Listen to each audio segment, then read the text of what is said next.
What's going on, guys? Welcome back to another video on Buy Sell Cars TV.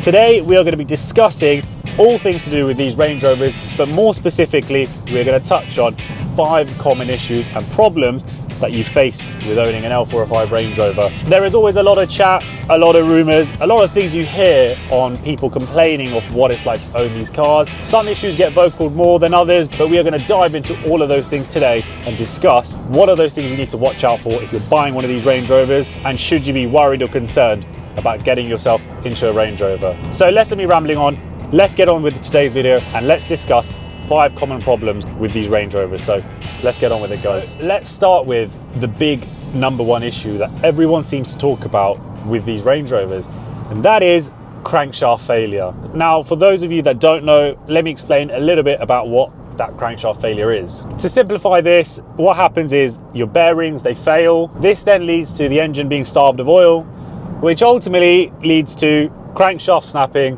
your engine seizing. That is the most simple way of explaining this crankshaft failure issue. When you read about it, it's a horror story.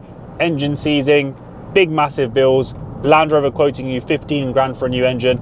That is the sort of thing a lot of you are probably used to seeing when it comes to this crankshaft issue. But if we look at it in a different way, statistically, how many of these cars are known to have issues? It is a very, very small amount of cars you hear having this issue. I understand the risk with this is that it's a problem that can just happen just like that. You don't see it coming. You wouldn't know your bearings have spun or your engine's being starved of oil. So when it snaps and your engine seizes, it just comes as a bit of a shock. But just from looking online, I'm sure a lot of you have already seen, it's such a small number. It's not something which happens to 50% of cars. A lot of cars have issues, manufacturer defects, but unfortunately in this case, being a high-end product, you know, a Range Rover, when things do go wrong, they do get vocalized a lot more than, let's say, if it was a Ford Fiesta. And I appreciate you are buying an expensive car, you don't want to have any issues with it, you should expect it to be a reliable car, but things happen. You know, it's a mechanical machine, anything can go wrong. You can buy the best example of a car and the next day you go to start it and you have issues. These things do happen, but it's something worth reading up about. From my experience, I've had 5 or 6 Range Rovers with the 3-litre V6 diesel engine.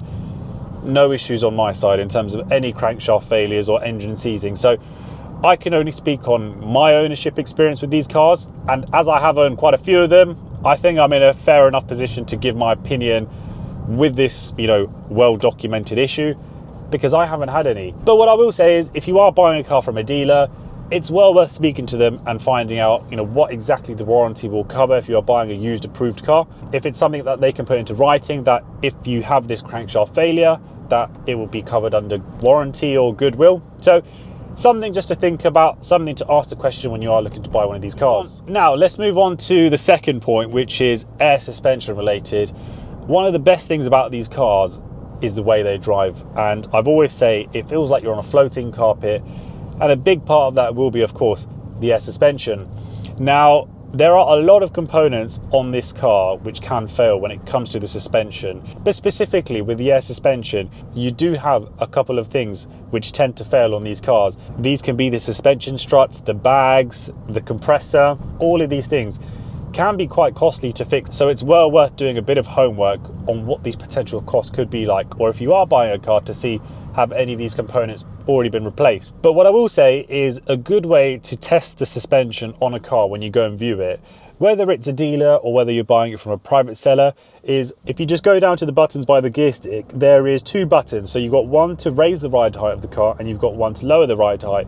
Now with Range Rovers, there are 3 levels of height which you can set it at. So when you're just driving around town as normal, you're in your middle setting, and then you have a lower setting which is called access height. So if you needed to get in and out of the car, you might have kids and they find difficulty getting in the car, so you press that and it'll lower the car. Vice versa, if you're off-roading or whatever it may be, driving on some strange grounds, you can press the top button which will raise the height of the car. Now, when you go test drive a car, it's well worth pressing around with those buttons just to make sure you don't have any issues, because it is quite commonly known when you do go to press those, if the car has an issue, the suspension won't move at all. It'll come up with a light on the dash saying there'll be a suspension fault, and the car height won't be adjustable. So I would actually go to say it's vital that you do test that when you are buying a car. Of course, if you're buying it from a main dealer, Land Rover approved garage, of course you've got warranty which will cover these things, but you still want to test these things beforehand just to play it safe and make sure you don't have any issues with the suspension. And also with the suspension going up and down, it's pretty quick. I would say it probably takes about 5 to 7 seconds from the car to go from normal to its highest height, and the same goes from normal height to low. So if the car does take 20 seconds or 30 seconds and makes strange noises whilst doing it, you probably know that there is some sort of issue with the car. If you do hear any creaks when you're doing it, it may just be that the handbrake's on, because you'll find when you do adjust the height, especially if the car is in park, when you put it into drive, you might get a bit of a clunk. Don't be so worried about that. That is just because the handbrake would have been up, the car has been lowered, so there's a bit of tension. So what I do is, if I do change the height of the car and I've got the car in park, I just make sure I put the handbrake down first before putting it into gear, because that just releases the tension and you won't get the clunk when you put it into gear. So that is the second thing which you need to look out for when you're buying a used Range Rover. The third common issue with these Range Rovers is also suspension related, but it's more so to do with the actual structural thing. So the lower arms on these cars, looking through MOT advisories, taking for a test drive, hearing any knocks when you're going over bumps is a sure sign that your lower arms will need replacing. Now, a lot of the times it is just the bushes that could need replacing, but as they get old, it can be a bit difficult to replace those. And these cars are big, they're heavy, depending on the way they're being driven, if it's off-road or around town, school runs, speed bumps, getting the things like the lower arms change is something which is quite commonly seen on these cars. So you definitely want to be taking these cars on a good long test drive over different terrain, speed bumps, different speed, even hit some potholes on your test drive just to get an idea of how the car feels. These cars are meant to feel effortless, smooth, like a floating carpet to some extent. Assuming they haven't done anything crazy like 200,000 miles, they generally will drive so smooth.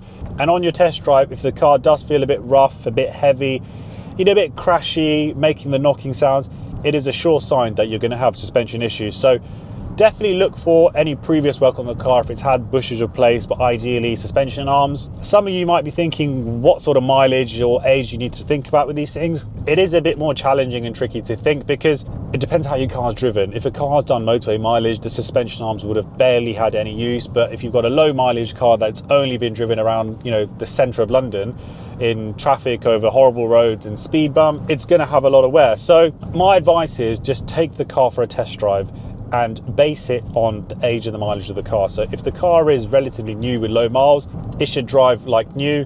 But if you're looking at a Range Rover that's 10 years old, that's done 100,000 miles, it's not going to drive quite as smooth as something new, but I wouldn't be expecting any knocks or bangs. For example, we've just come off a bump.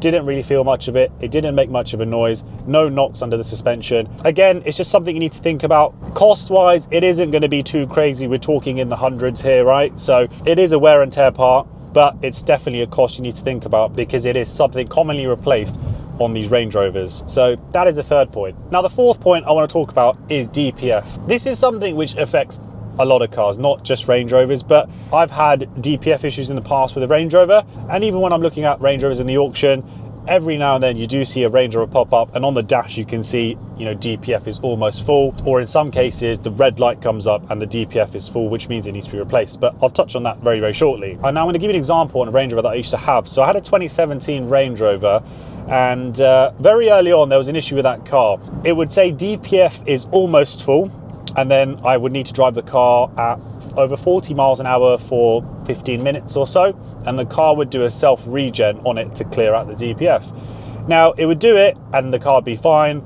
but then next time I get stuck in traffic, it would start to say, DPF is almost full. Please drive over 40 miles an hour for 15 minutes for the car to clear. Now, it turned out to be a very small issue. I called a Land Rover specialist over. He had a tool which went into some sort of inlet, and it literally just needed putting in, pulling out, as there was a flap that needed to be put back in the correct position. Because what this was doing is it was not allowing things to circulate, which was causing the DPF to get full. So this was done, then the mechanic jumped in the car with me and we took it for a 20-minute drive. He had his computer plugged in and performed a hard regen on the car, meaning any soot, any issues was burnt out, and I didn't have any issues ever since then. And just off the top of my memory, that didn't cost much more than around 100 or 150 pounds for the whole thing to be sorted. So not every DPF issue can be a nightmare, but where you do need to be careful with is if you don't rectify it before it says DPF full, because once your DPF is full, I was told that you won't be able to do a regen on it. So the DPF would have to physically be taken out, cleaned, or replaced, which would be very, very expensive. So in short, if you do have a Range Rover or you're buying one and you ever see the DPF light, address it as soon as possible, because once it's full, you can't do a forced regen. The software will not allow you to perform a regen. Don't hold me to that, things may have changed, but this was a Land Rover specialist about 2 or 3 years ago who came out and done this for me. So I wouldn't take the risk with the DPF being full. Address the issue before it gets worse. That's just my advice. Now, the final common problem issue we're going to talk about is theft and insurance. Every time I talk about Range Rovers, I talk about insurance and I talk about security. It's a big, big problem with these cars. I'm sure a lot of you will already know that these cars do get stolen and they suffer with a weak point in their security system.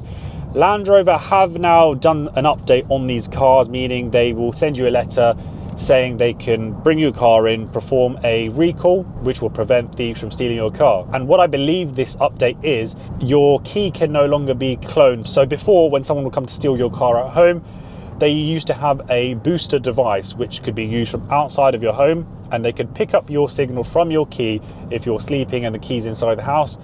They'd be able to unlock your car, start it, and drive away. So that is the purpose of this new update Land Rover have done. However, as Land Rover has evolved and updated its systems, so have the criminals. And unfortunately, regardless of this system, the criminals can still get into your car. The way this is done is they have a system which is bought on the black market. They can simply be next to your car, regardless of wherever your key is. Your key could be in another country, and their machine can talk to the communications in the car, unlock the car. They then can plug a machine into your OBD port, and within a matter of seconds can start your car. Now, there is a way around this, but I haven't personally used it, but I've heard of this. So it's a replacement for your OBD port. Your OBD port, for people who don't know, is the location where you can plug in a computer into your car to go through like a diagnostic and just find out faults, etc. You know, resetting service lights. Now, from what I've heard, there are aftermarket companies out there that replace your OBD port with a different one. Now, what I mean by that is OBD ports are generic. They are pretty much the same across 99% of cars in the country. So by changing it for a special, unique one, and then having an adapter which you'll hide if your car ever needed a diagnostic done on it, thieves would be able to get into your car, but when they go to plug their machine in, it wouldn't work because it just wouldn't plug into the port. So that sounds like a really good solution, but in the real world, I don't know how simple it would be to rip that off or replace it, but it sounds like it's a great idea. Security-wise, you really need to look at some form of immobilizer, tracker.